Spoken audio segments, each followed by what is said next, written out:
అదే అవుతుంది తెలుగుదేశం పార్టీ. ఎందుకంటే వాళ్ళకి అపారమైనటువంటి అనుభవం బీజేపీ చంద్రబాబు నాయుడు నుంచి ఉంది. చంద్రబాబు నాయుడుకి బీజేపీతో పొత్తు పెట్టుకుని ఏం చేయాలనేటువంటిది ఇద్దరికి ఉంది కాబట్టి ఇమ్మీడియట్లీగా రేపు 2-3 రోజుల్లోనే ఆంధ్రప్రదేశ్ కి సంబంధించినటువంటి పొత్తులు పొడుస్తున్నాయి అనేటువంటిది అయితే నేను అనుకోవట్లేదండి. ఇక రెండో విషయం ఏంటంటే, మనం ఇప్పటిదాకా ఏం చేస్తున్నాం అంటే బీజేపీ చుట్టూనే బూచిగా చూసేటువంటి ప్రయత్నం చేస్తున్నాం. కానీ అసలు చంద్రబాబు నాయుడు కానీ జనసేన పవన్ కళ్యాణ్ కానీ బీజేపీతో పొత్తు పెట్టుకోవాల్సినటువంటి అవసరం ఏముంది? వాళ్ళు 20 సీట్లు అడుగుతున్నారు, లేకపోతే ముఖ్యమంత్రి పదవి అడుగుతున్నారు అనేటువంటిది అసలు వీళ్ళు ఎందుకు ఇవ్వాలి? వాళ్ళకు ఎందుకు ఇస్తామని రాయబారాలు పంపించాలి? అంటే వీళ్ళలోనే ఏదో ఒక బలహీనత ఉంది. ఈ బలహీనతను వాళ్ళు ఆధారం చేసుకుని వీళ్ళు ఆట ఆడిస్తున్నారు అనేటువంటిది మనం అంటే ఒక న్యూట్రలైజ్డ్ పర్సన్స్ గా మనం విశ్లేషణ చేయాలంటే ఇద్దరు వైపులు 2 వైపులు చూడాల్సినటువంటి అవసరం ఉంది అనేటువంటిది నా యొక్క అభిప్రాయం. రైట్. శ్రీధర్ గారు ఏమంటారు? సాయి గారు నమస్కారం, ప్యానెల్ లో ఉన్న వాళ్ళందరికీ నమస్కారం, ప్రేక్షకులకు నమస్కారం అండి. సాయి గారు, ఇక్కడ మీరు ఏదైతే నరసింహరావు గారు, రఘునాథ్ బాబు గారు, తర్వాత కృష్ణాంజనేయులు గారు స్టార్ట్ చేశారో దానికి నేను ఎక్స్టెండ్ చేస్తున్నాను.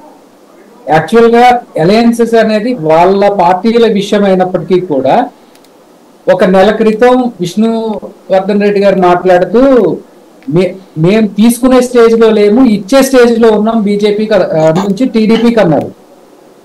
సో ఇక్కడ నుంచి గమనిస్తే ఇక్కడ ఏం జరుగుతుందంటే అండి, బయ్యర్స్ మార్కెట్, సెల్లర్స్ మార్కెట్ అని ఉంటుంది. ఇప్పుడు వంకాయలు కొనాలని చెప్పి మనం రైతు బజార్కి వెళ్ళాం అనుకోండి, 3 రూపాయలకి ఇస్తావా 2 రూపాయలకి ఇస్తావా అని అడుగుతాం.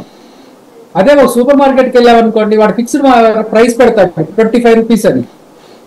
మనం ఏమీ చేయలేని పరిస్థితులు 25 రూపాయల్లో పుచ్చు వంకాయలతో కలుపుకొని తెచ్చుకోవాల్సి వస్తుంది.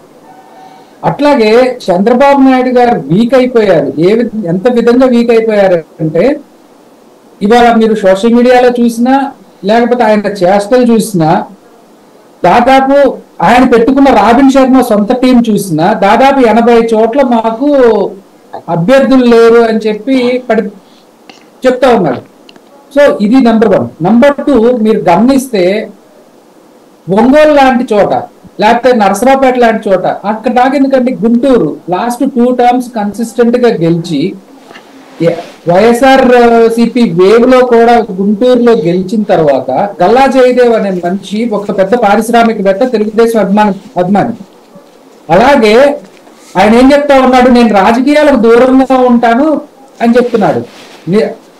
నిజంగా ఆయనకు గనక తెలుగుదేశం మీద నమ్మకం అనేది, పార్టీ అధికారంలోకి వస్తుందనే నమ్మకం ఉంటే ఆయన ఖచ్చితంగా పోటీ చేయాలి. ఎందుకు?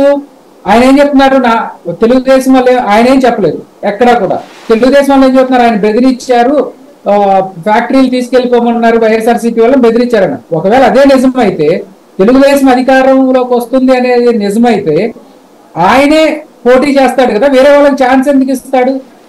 ఆర్థికంగా బలమైనాడు, సామాజిక వర్గ పరంగా బలమైనాడు, అధికారంలోకి వస్తున్న పార్టీ అనే నమ్మకం ఉంది.